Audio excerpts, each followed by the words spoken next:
kalian kenalan dengan cowok atau cewek lewat aplikasi online? Jika pernah, kalian sama denganku. Namun, apakah cowok atau cewek yang kalian kenal itu sesuai dengan tipe kalian? Kali ini aku ingin cerita tentang pengalamanku berkenalan dengan beberapa cowok di sosial media yang cukup membuatku heran. Mengapa aku melakukan hal itu hanya untuk menemukan cowok? Perkenalkan, namaku Siska. Aku berasal dari Surabaya, namun saat ini aku kuliah di salah satu kampus swasta di Jakarta. Sebelumnya aku pernah dekat dengan mahasiswa kampusku waktu awal semester. Namun cowok itu bukanlah tipeku setelah aku dan dia sering jalan berdua. Dia cowok yang pelit dan kepribadiannya aneh. Hal itu yang semakin membuatku menjauhinya dan aku merasa ilfil dengannya. Setelah beberapa semester aku lalui dengan menjomblo, akhirnya aku mencoba mendownload salah satu aplikasi online khusus untuk perkenalan jarak dekat. Aku tergoda setelah melihat temanku yang mendownload aplikasi itu. HP dia selalu ramai, sehingga tidak bosan. Dan aku pikir jika berkenalan, aku dan calon kenalanku itu bisa ketemuan karena kita masih dalam satu kota. Masuk ke inti cerita. Cowok pertama yang aku kenal bernama Zaki. Dia kuliah di salah satu kampus swasta yang terkenal mahal di Jakarta. Awalnya Zaki terlebih dahulu menyapaku di aplikasi itu. Aku melihat beberapa foto di profilnya yang cukup membuatku tertarik. Dia mengupload beberapa foto yang memperlihatkan kekayaannya. Cewek mana yang tidak tertarik dengan cowok yang kaya? Sama dengan aku yang tertarik juga dengan kekayaannya. Ups. Akhirnya aku merespon Zaki dan kami pun saling chat. Chat kami berlangsung selama 2 minggu. Setelah itu Zaki mengajakku untuk bertemu. Aku pun mengiyakan ajakan Zaki. Sebelumnya aku sudah bersiap-siap ketika bertemu dengan orang baru jika mereka melakukan hal yang tidak diinginkan. Kalian tahu sendiri, zaman sekarang banyak sekali orang gila. Zaki menjemputku di kos, lalu dia mengajakku ke kontrakannya. Aku sedikit parno dengan Zaki saat dia mengajakku, apalagi ketika aku masuk ke kontrakannya. Pertama kali aku lihat banyak sekali botol alkohol. Zaki berdalih jika hanya koleksi anak-anak kontrakan. Namun sangat mustahil bukan jika dia tidak minum juga. Dan karena itu rasanya aku ingin cepat pulang dari rumah itu. Setelah itu, Zaki mengajakku ke balkon lantai 2 untuk saling mengobrol.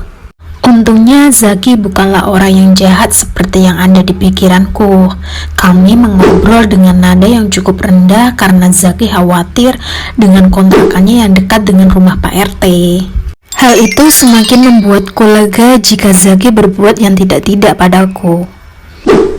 Pertama kali aku mengobrol dengan Zaki, aku cukup tercengang.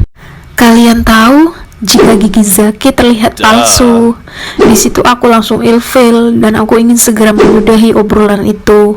Mengapa aku tahu jika itu palsu? Karena antara gusi dia dengan gusi aslinya terlihat renggang. Aku melihat jelas gigi palsu itu karena berada di bagian paling depan. Setiap kali dia bicara, aku mengalihkan pandanganku ke titik lain karena risih melihat giginya.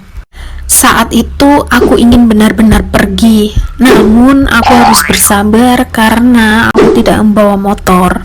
Setelah obrolan 2 jam itu, akhirnya Zaki mengantarkan aku ke kos. Dan mulai saat itu aku menjauh dari Zaki perlahan-lahan. Bukan aku jahat, namun hati tidak bisa dipaksa. Perkenalan kedua dengan cowok yang bernama Miko. Dia berasal dari Makassar. Asal mula dia chat aku dan kita berlanjut di BBM.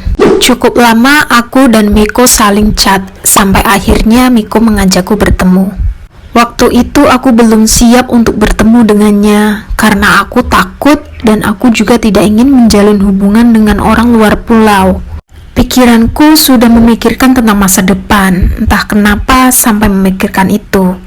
Karena beberapa kali mengajakku dan aku menolaknya, akhirnya Miko menyerah. Dan saat itu aku mengupload foto bersama temanku. Miko meminta dikenalkan dengan temanku itu. Dengan senang hati, aku pun memberikan kontak temanku itu pada Miko. Temanku itu bernama Fanny. Mereka saling chat lumayan lama, dan akhirnya mereka bertemu. Fanny sering menceritakan tentang Miko padaku dan juga teman-temanku. Dari cerita itu, aku sedikit menyesal melepas Miko untuk Fanny. Hehe. Aku menyesal mungkin karena aku baper mendengar ceritanya dan aku ingin diperhatikan. Namun penyesalan itu hanyalah sekejap saja. Setelah beberapa kali bertemu, akhirnya Miko dan Fanny jadian. Ada rasa bangga pada diriku yang mampu mencomblangkan mereka, meskipun percintaanku ngenes. Lanjut, perkenalan ketiga, aku berkenalan dengan cowok Medan. Dia ganteng dan keren. Cowok itu bernama Davan. Davan merupakan personil band yang posisinya sebagai drummer. Dari cara dia chat, sangat menyenangkan. Chat yang menyenangkan dan saling nyambung membuat Davan meminta ID LAN-ku.